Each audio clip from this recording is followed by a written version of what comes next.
ভেঙে দেওয়া হচ্ছে, মেহেরপুরে একের পর এক আশ্রম ভেঙে দেওয়া হচ্ছে, বিভিন্ন জায়গাতে আগুন জ্বালিয়ে দেওয়া হচ্ছে, কারণটা কি? বাংলাদেশের সাম্প্রতিক রাজনৈতিক পট পরিবর্তনের পর থেকেই নতুন করে উত্তেজনা দেখা দিয়েছে ঢাকা দিল্লি সম্পর্কে।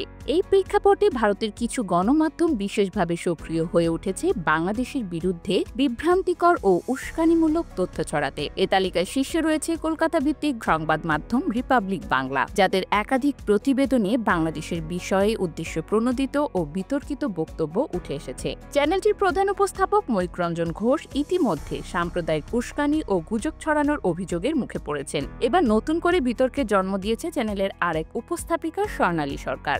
ঘণ্টাখানেকের হট্টমেলা নয়, রায় জানানোর প্ল্যাটফর্ম নয়। সোজাসুজি স্বর্ণালী নামের একটি সেগমেন্টে উপস্থাপিকা দাবি করেন বাংলাদেশের অনেক অভিনয় শিল্পী বর্তমানে ভারতে বসবাস ও কাজ করছেন এবং তার ভাষায় তারা এখানে নাম, যশ এবং অর্থ কামিয়ে নিয়ে নিজেদের দেশের প্রতি ন্যূনতম দায়বদ্ধতাও দেখাচ্ছেন না। তিনি প্রশ্ন তোলেন, ভারতে ঘটে যাওয়া ঘটনাগুলোর বিরুদ্ধে এই শিল্পীরা নীরব কেন? কাশ্মীরের হামলার ঘটনা তুলে ধরে তিনি বলেন, ভারতে এত বড় নরকীয় ঘটনার পরেও কোনো নিন্দা জানাচ্ছেন না ভারতে অবস্থানরত বাংলাদেশের শিল্পীরা। তারা শুধুমাত্র নিজেদের লাভ খুঁজছেন, কাজের বেলায় কাজী, কাজ ফুরালে বাজি। তারা শুধু নিজেদের কার্য উদ্ধার করার জন্য বসে আছেন। সেসব অভিনেতা অভিনেত্রী ঘাট ধাক্কা দিয়ে বের করে দেওয়া উচিত। তিনি আরো দাবি করেন, এসব বাংলাদেশি শিল্পীদের জন্য পশ্চিমবঙ্গের মেধাবী শিল্পীরা কাজ হারাচ্ছেন। বহরমপুর, মুর্শিদাবাদ, মালদা, দুর্গাপুরের অনেক প্রতিভাবান শিল্পীরাও বেকার হয়ে পড়ছেন। তাই পাকিস্তানি শিল্পীদের মতো বাংলাদেশি শিল্পীদেরও বয়কট করার আহ্বান জানান তিনি।